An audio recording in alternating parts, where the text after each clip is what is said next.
দেশটা আরেকটা বিষয়ের জন্য অনেক অনেক বেশি বিখ্যাত। বিষয়টা হচ্ছে ভাই এই যে টাকা দেখতে পাচ্ছেন না, এখানে টাকার বাজারের জন্য অনেক বেশি বিখ্যাত। এই যে দেখেন এত পুরো বান্ডিল বান্ডিল টাকা যে ফালা রাখছে, পুরো বান্ডিল বান্ডিল টাকা ফালাই সে নামাজে চলে গেছে, নামাজ পড়ে এখন আসছে। এখানকার নিরাপত্তা অনেক সময় বলা হয় যে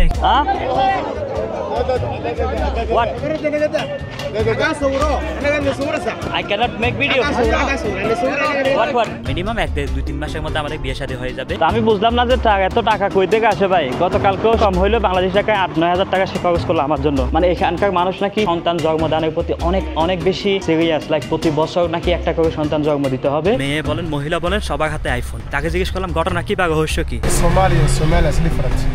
ঠিক যেমনটাই সৌদি আরবে লোকালরা কোনো কাজ করে না, বিদেশিরাই সে কাজ করে দেয়, সেরকমই অবস্থা।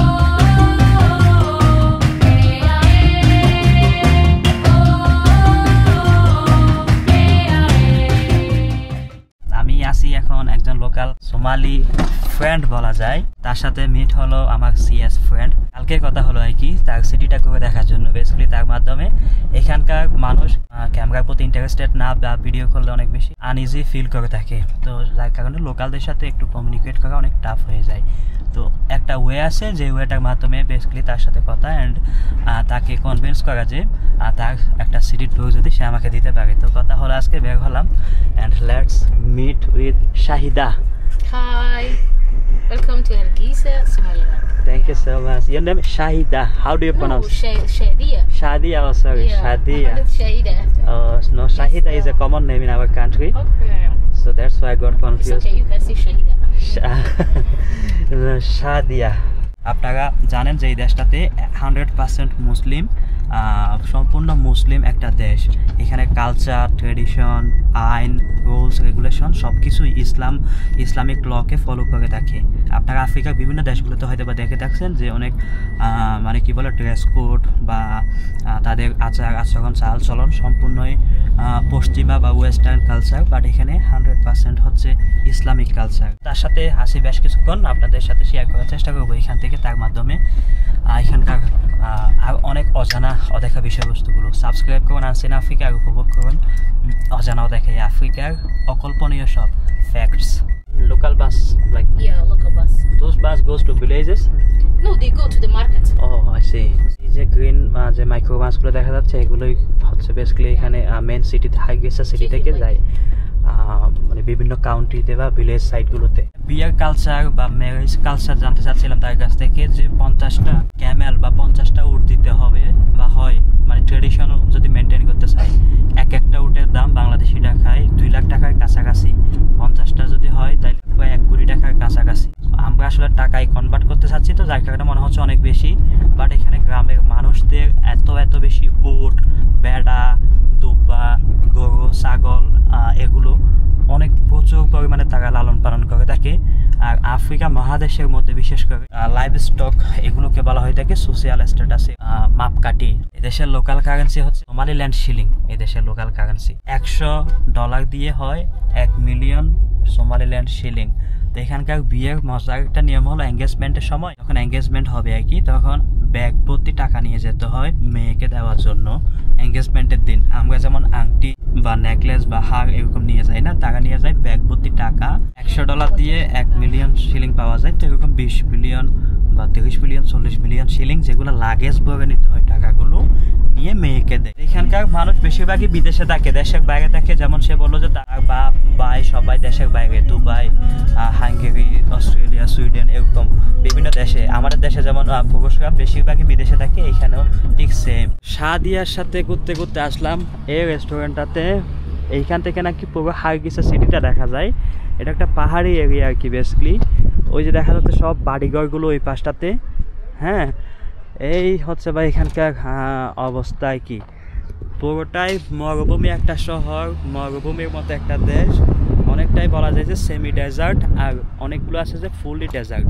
আর এখানকার মানুষ ভাই টিকটকে এত বেশি কি বলতাম, মানুষ বা মহিলা পুরুষ যাই বলেন সবাই, বিশেষ করে মেয়েরা টিকটকের প্রতি অনেক বেশি ফ্যাসিনেশন তাদের, মানে বলার মতো না, অতিরিক্ত বলা যায় এক প্রকার। আমি তার কাছ থেকে একটা মজার বিষয় জানার চেষ্টা করছিলাম যে যেমন বিভিন্ন দেশে তো দেখা যায় ছেলে মেয়ে অবাধ মেলামেশা, ওইটা এখানে হয় কিনা, যেমন অবিবাহিত সম্পর্ক এরকম হয় কিনা। তো সে বললো যে না, এটা সর্বোচ্চ এরকম হইতে পারে যে হয়তো বা স্কুল কলেজ বা ফেসবুক বা সোশ্যাল মিডিয়াতে তার সাথে আমার দেখা হইলো, দেখা করে দেন হয়তো বা তার সাথে আমার কথাবার্তা হইলো, মিনিমাম 1-2-3 মাসের মধ্যে আমাদের বিয়ে শাদী হয়ে যাবে। এই সময়টাতে আমরা ঘন ঘন দেখা বা কোথাও ঘুরতে যাওয়া এটা সম্ভব না।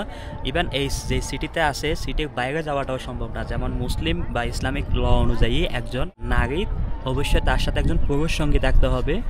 কত 100 কিলোমিটার না 70 কিলোমিটার দূরে যদি যাইতে হয় তাইলে মনে হয় ওইরকম পুরুষ সঙ্গীটা লাগে বা বাধ্যতামূলক। তো সেরকম সিটির বাইরেও যদি যাইতে চায় অ্যাটলিস্ট, তাইলে তার অবশ্যই হালাল সম্পর্ক যে কেউ একজন তার সাথে থাকতে হবে।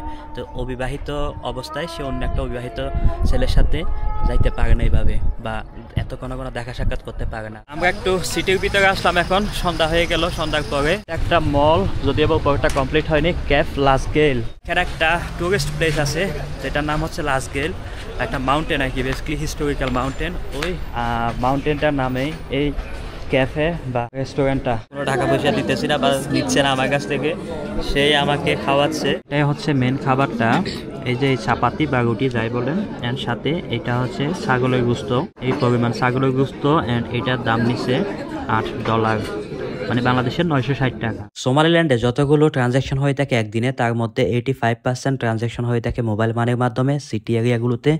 আর যতগুলো মোবাইল মানির ট্রানজ্যাকশন হয়ে থাকে তার মধ্যে 95% ট্রানজ্যাকশন হয়ে থাকে US ডলার কারেন্সিতে। দেখতে পাচ্ছেন আমরা $21 একটা বিল পেমেন্ট করতেছি মোবাইল মানিতে, তার মোবাইল দিয়ে সে পেমেন্ট করতেছে। খাওয়া দাওয়া খেলাম, খেয়ে এখন ব্যাক হচ্ছি আর কি। এখানে খুবই মজার কিছু বিষয় জানতে পারলাম আইফোন সম্বন্ধে। আমি তাকে বললাম যে আজকে আমি এই দেশটাতে 4 দিন হচ্ছে, এখানে পুরুষ দেখছি যার হাতে হয়তো বা অ্যান্ড্রয়েড আছে, কিন্তু কোনো মহিলা দেখি নাই যার হাতে আইফোন নাই। সবার হাতে, মেয়ে বলেন মহিলা বলেন, সবার হাতে আইফোন।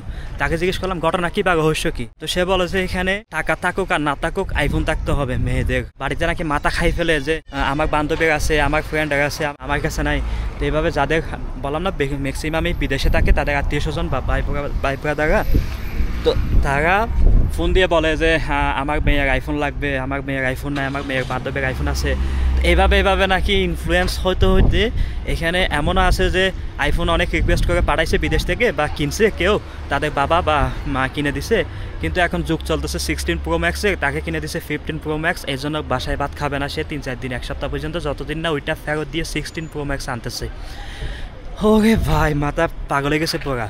এই দেশের মানুষের জিডিপি পার ক্যাপিটা হচ্ছে 13 থেকে 1800 US ডলার। তার কথা অনুযায়ী শুনলাম যে এই দেশের লোকালদের 80% বা 70%-এরও বেশি মানুষ বেকার। এখানকার লোকালরা কাজ করতে চায় না, মানে তারা নাকি শুধুমাত্র ওই যে জব বা টাইকুট পড়া চাকরি নাকি সবচেয়ে বেশি প্রেফার করে থাকে। তো যার কারণে দেখা যায় এশিয়ানরা এখানে এসে কনস্ট্রাকশনের কাজ করতেছে, ইঞ্জিনিয়ারিং কাজ করতেছে, ইথিওপিয়ানরা এখানে এসে বিভিন্ন ধরনের বাকি কাজগুলো করতেছে, অর্থাৎ বিদেশিরাই কাজগুলো করতেছে। ঠিক যেমনটাই সৌদি আরবে লোকালরা কোনো কাজ করে না, বিদেশিরাই সে কাজ করে দেয়, সেরকমই অবস্থা। আর এন্ড অফ দ্য ডে তারা নিজেদের 70 থেকে 80% মানুষ বেকার পড়ে থাকে। Good morning. আজকে সকালবেলা একটা জায়গায় যাওয়ার কথা ছিল, ঘুম থেকে উঠতে লেট হয়ে গেছে, আর হয় নাই। এখন যাচ্ছি ট্রেডিশনাল ব্রেকফাস্ট, ওইটা খাইতে যাচ্ছি। আর বাইরের আবহাওয়া বা বাইরের দৃশ্যটা অনেকটা এরকম, রোদেলা ভাব, বৃষ্টি হয় খুব কম। হ্যাঁ, yeah, Somaliland. Somalia and Somalia is different. Yeah, I was saying. This money, change money, government, policies, ministries, president, all everything is different. Different, yeah. Yes. I know about that. That's why 1997 is your backyard and Somaliland, Somalia. Okay. So welcome Somaliland. Okay. Thank you so much. See Your you, name? brother. Nasir Mustafa. Nasir. Yes, Nasir. Nasir Mustafa. Yeah, Nasir Mustafa. Oh, that's nice name, mashallah. What's your name? My name is Saif. Saif. Okay. Yeah. You're welcome at this. Okay. Thank you. How many days in Giza? It's my 4th day. 4 days only. You Yeah. speak Somali? No, not yet. Well, I only yes, say go run I only say sudu. So do yes, so nice. Yeah. Where are you from? I'm from Bangladesh. Bangladesh. Okay. Yeah. Do you know Bangladesh? Yeah, yes, I know. I know okay. Bangladesh. দেখেন আমি এখানে মনে হয় কোন একটা কথার মধ্যে word Somalia বলে ফেলছি। এখন যাচ্ছি সোমালিয়া বলে ট্রেডিশনাল ব্রেকফাস্ট, ওইটা খাইতে যাচ্ছি। সে আমাকে আবার পাশ থেকে শুধরে দিল যে এটা সোমালিল্যান্ড, মানে সহ্য করে না মোটেই। কেউ যদি বলতে শুনে যে আমি বলতেছি এটা সোমালিয়ার একটা অংশ, তাইলে আমাকে ধরে জেলে নিয়ে যাবে, এরকম একটা অবস্থা ভাই।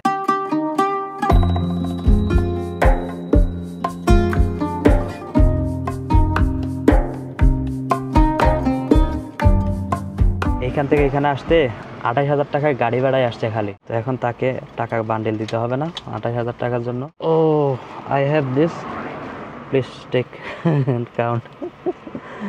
আমার কাছে বান্ডেল ছিল, এখানে 80,000 ছিল, পকেটাই দিয়ে দিলাম তাকে, বললাম যে ভাই তুই গুনে নে।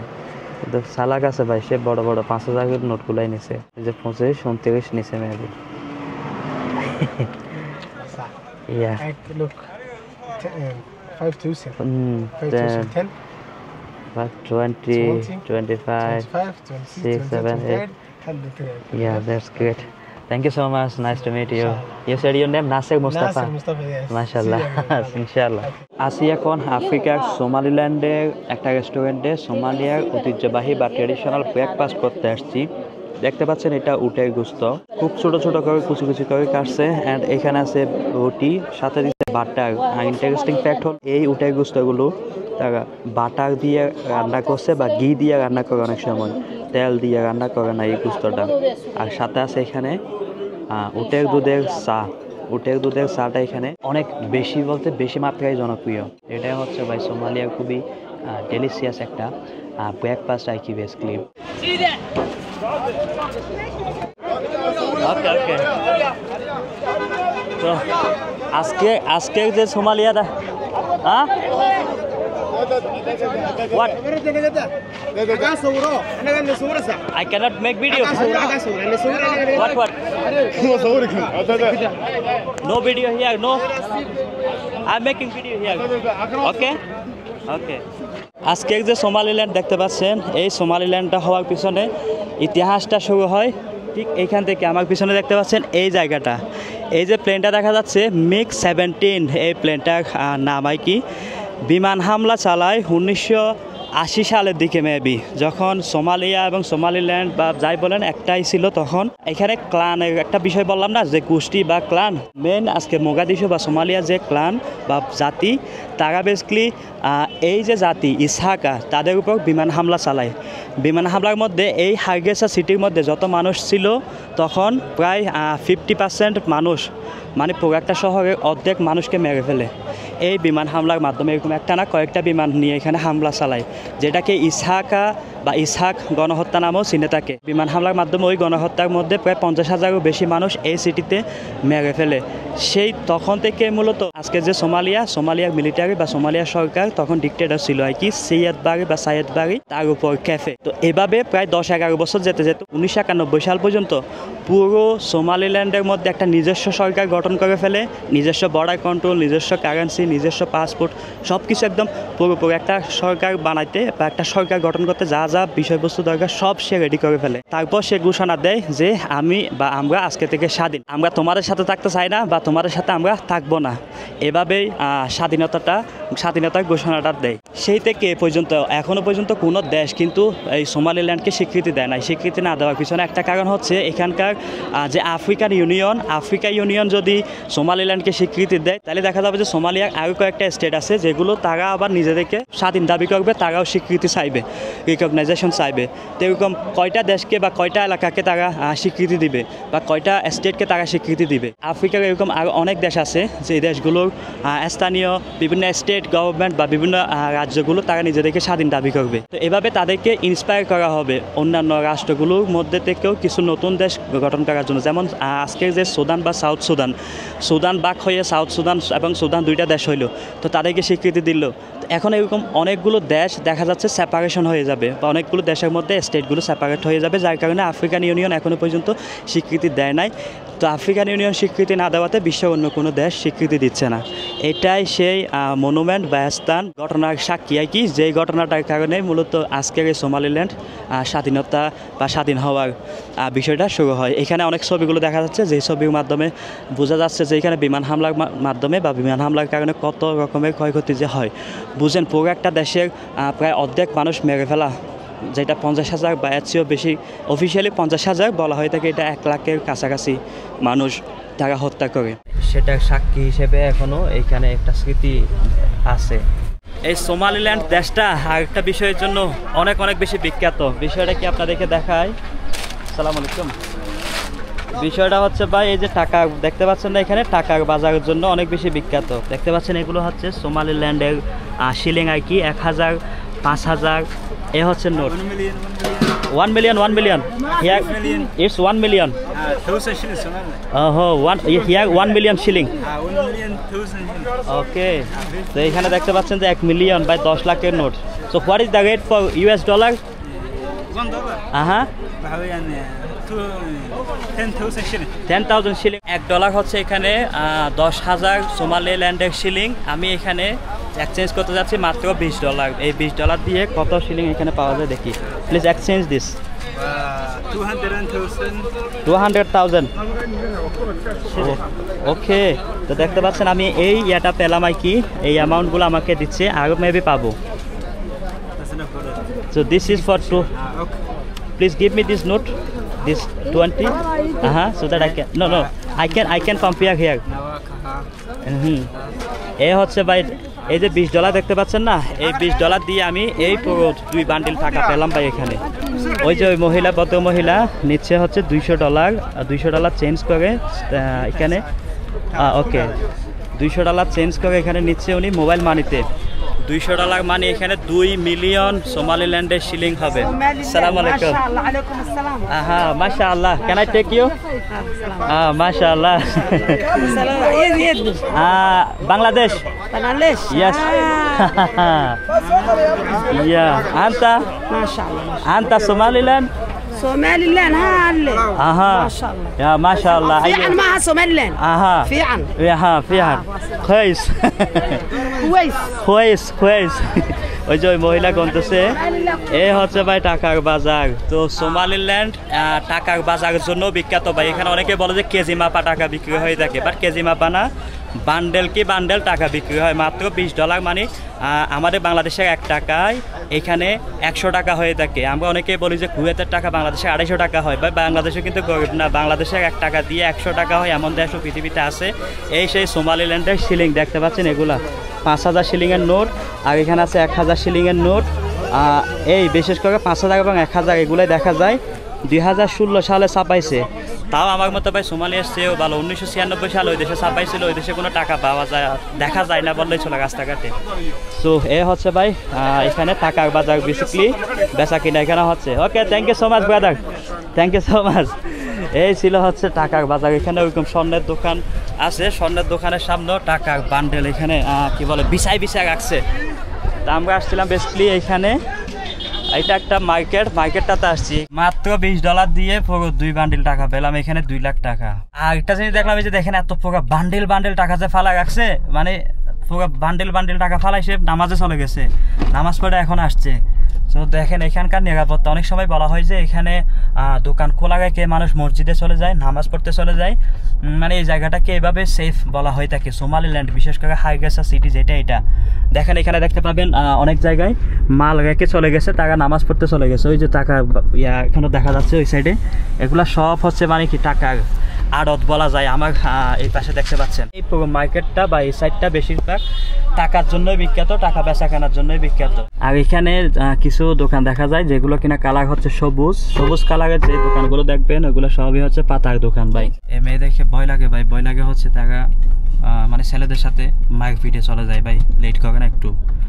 এরকম অনেক শুনছি সে গাড়ি ড্রাইভ করতেছে তো অনেক সময় দেখা যায় যে আশেপাশে কোনো ড্রাইভার যদি একটু রং সাইডে চালায় সে মানে চিৎকার করে উঠে জানালা খুলে ওই সে ছেলে হোক বা মেয়ে হোক তো মেয়েদেরকে বেশি ভয় পাই ভাই এখানে ভালোই দেখেন ভাই এখানে মানুষ পাতা খাওয়ার জন্য ভিড়টা জমাইছে এখানে জাস্ট পাতা খাওয়ার জন্য মানে পুরো দেশটাকে আসলে দেশের যে সমাজ বা মানুষের যে মেধা এটাকে ধ্বংস করে দিচ্ছে এই পাতা জাস্ট পাতা এই যে এখানে যতগুলো সবুজ কালারের দোকান দেখবেন সবগুলোতেই পাতা বিক্রি হয় এটাই বোঝায় এখানে বাসার সামনে এসে নামাই দিয়ে গেল ওই যে যাচ্ছে আমি বুঝলাম না যে এত টাকা কই থেকে আসে ভাই গতকালকেও সে আমাকে প্রায় $30 $35 মতো খরচ করলো আজকেও দেখলাম যে প্রায় কত $20-25 পর্যন্ত খরচ করলো তার সারাদিনে গাড়ির তেল খরচ আছে কালকে আর আজকে মিলিয়ে কম হইলো বাংলাদেশ টাকায় 8-9 হাজার টাকা সে খরচ করলো আমার জন্য আমি জিজ্ঞেস করলাম যে তুমি সারাদিন দেখি যে এরকম গ্যাসদেরকে সময় দাও বাকি তোমার হার্নিং সোর্স বা কি সময়টা কোথেকে পাও বা কোথায় কিভাবে ওই সময়টা দাও পরে বললো যে না আমি বেসিক্যালি এখানে অনলাইনে কাজ করি আমার কাজ বলতে শুধুমাত্র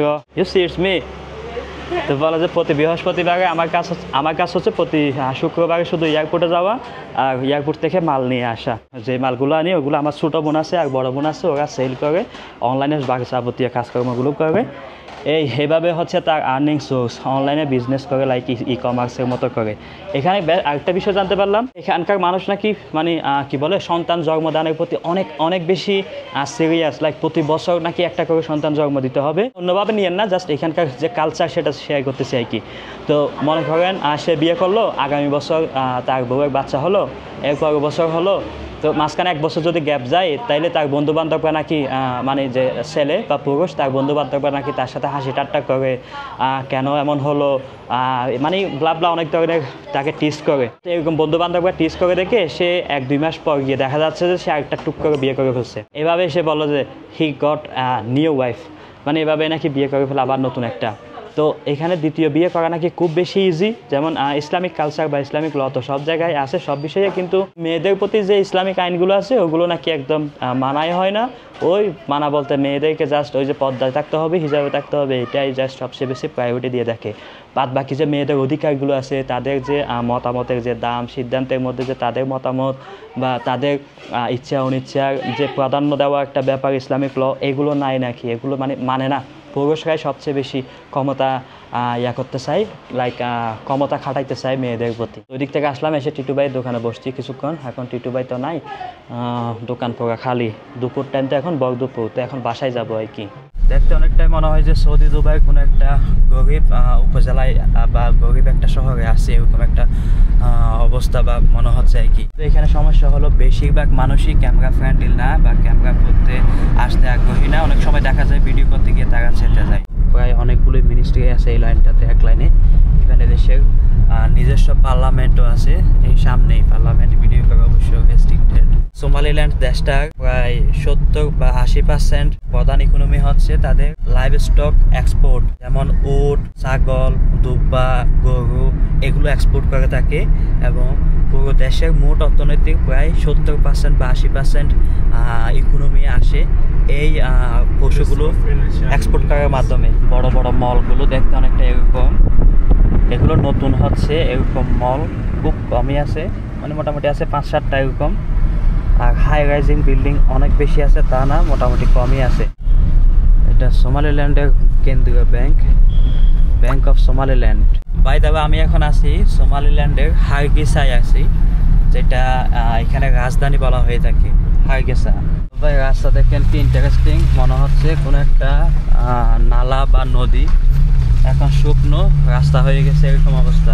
এই হারগেসা সিটির মধ্যে যতগুলো বিল্ডিং হচ্ছে প্লাস আউটসাইডে সবগুলো বিল্ডিংয়ে কোনো না কোনোভাবে দেখা যাবে যে বাংলাদেশের হাত আছে। যেমন এখানে যে গ্লাসের কাজ বা জিপসাম বোর্ডের কাজ বলেন আর পেন্টিংয়ের কাজ বলেন, বড় বড় সুপার মল বা হোটেল, সবগুলোতে কোনো না কোনোভাবে কোনো না কোনো বাংলাদেশির হাত ওইখানে আছে, কাজ ওইখানে আছে। বাংলাদেশি বাইরে এখানে এই সমস্ত কাজগুলো করে থাকেন। দেশের 2টা সবচেয়ে বড়, 1, 2, 3 যদি বলি, শীর্ষ শিল্পপতি বা শীর্ষ ধনী, একটা হচ্ছে you said what is the name of the first richest man? Ibrahim Dera. সেই শুরু থেকে ইব্রাহিম ডেরা ছিল সবচেয়ে বড় ধনী, সবচেয়ে সর্বোচ্চ ধনী। আর এখন বর্তমানে হচ্ছে উমর বলা হয়ে থাকে। তাই এখানে বুর্জ উমর দেখা যাবে, উমর হোটেল দেখা যাবে, উমর রেস্টুরেন্ট, মানে অনেক ধরনের মানে মাল্টি ন্যাশনাল একটা কোম্পানি বা সেই কোম্পানির মালিক। তো তার অনেকগুলো বিল্ডিং এখানে হচ্ছে, হোটেল হচ্ছে, রেস্টুরেন্ট হচ্ছে, মসজিদ নির্মাণ করতেছে বিভিন্ন জায়গায়। তো সেগুলো বিভিন্ন বিদেশি কোম্পানিকে দিয়ে করাচ্ছে, অ্যান্ড ওই বিদেশি কোম্পানিগুলোর আন্ডারে বাংলাদেশি ভাইয়েরা কাজ করতেছে। ইউ আর ফার্মাসি স্পেশালিস্ট, মাশাআল্লাহ। একটা মসজিদ দেখা যাচ্ছে খুব সুন্দর। আমি এখন যে ড্রাইভারের সাথে আছি না, সে গাড়ি ড্রাইভার, মানে পার্ট টাইম গাড়ি চালায়, আবার এখানে বিকেলবেলা সে ফার্মেসিতেও বসে। সে নাকি ফার্মাসি স্পেশালিস্ট, এটাই তার কর্মস্থল এই ফার্মেসিটা। এখানে আমি শুনছি যে অনেক সরকারি কর্মকর্তা, বিভিন্ন পোস্ট, আমাদের দেশে যেমন পুলিশ, র্যাব এইরকম আছে না, বা আর্মি, তো সেরকম এখানেও নাকি আছে। তারা আবার মানে ওই সমস্ত পোশাক পরিধান অবস্থায়, মানে অন ডিউটিতে থাকা অবস্থায় তারা আবার অন্য ডিউটিতে করে, প্রাইভেট জায়গায় কাজ করে, এরকমও শুনছি আমি। যে সে সেনাবাহিনী, সকাল থেকে হয়তো বা বিকেল পর্যন্ত তার কাজ আছে, ডিউটি আছে, বিকেলের পর সে অন্য একটা কাজ করতেছে পার্ট টাইম, মানে এরকম ব্যাপার ইন্টারেস্টিং ব্যাপারগুলো দেখা যায়। এখন আমরা বলা যায় যে একটু গ্রাম সাইডে চলে আসছি। হাইগেসা যে মেন টাউন থেকে কয়েক কিলোমিটার দূরে চলে আসছি প্রায়।